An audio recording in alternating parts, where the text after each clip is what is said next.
Welcome to this week's edition of IC Sports Roundup. It's playoff time and there's 3 Iroquois County teams in the postseason.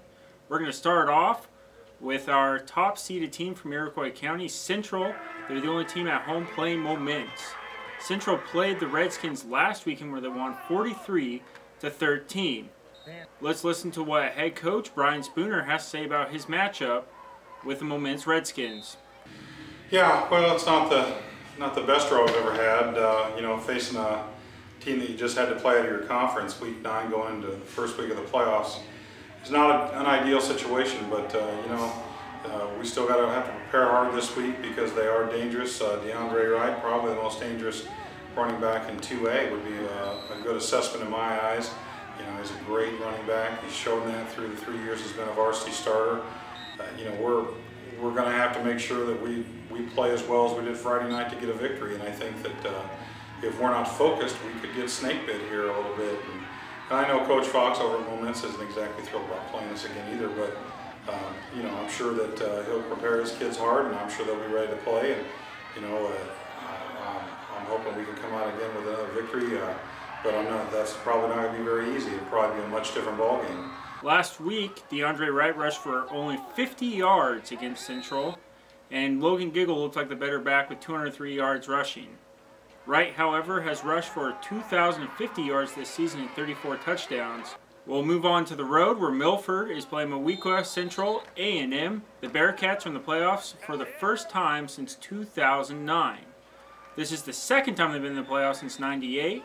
There's a lot of excitement in Milford right now, and let's listen to what head coach Nate Albaugh has to say looking into the postseason. Well, we're excited for it, that's for sure. The kids have been sitting for a week. We had a week off, and they're dying to play football, let alone in a playoff game against a big-time opponent. And the atmosphere should be great, and the kids are ready to go. Milford goes in the playoffs after only playing 1 game in the last 3 weeks. They received forfeits in week 7 and 9 because Danville, Schlarman, and Hoopston didn't have enough players to field a team. Central A&M is 8-1 with 1 loss to Marora Forsyth. Now we'll go on to another road game for an Iroquois County team. Watseka is going to play Anawan Weathersfield. AW is coming off its first loss of the season last week to Mercer County, while Watseka is coming off a 35-0 win against Iroquois West. Let's listen to what head coach Steve Lucas has to say about the Warriors matchup. Well, yeah, and for us, we needed a win, especially against Iroquois West, and if we get the healthy kids back, that helps. So all things are falling into place for us to have a nice effort on Saturday afternoon. Well, we've been watching film on them. They sent us 2 films, and we sent them 2 of our films, and they're a run-first team. They have a nice tailback. Not real big, but it's got wheels, it's fast. One positive for Watseka this week is the return of linebacker Austin Hasselbring. He was out for a couple of weeks with an injury, and Tyler Podrowski is also healthy for this matchup.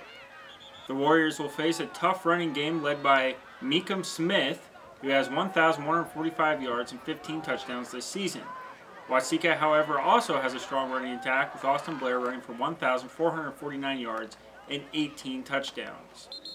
That's it for the playoff edition of IC Sports Roundup. Check us out on the web and in print for recaps of your favorite Iroquois County teams. Have a good night.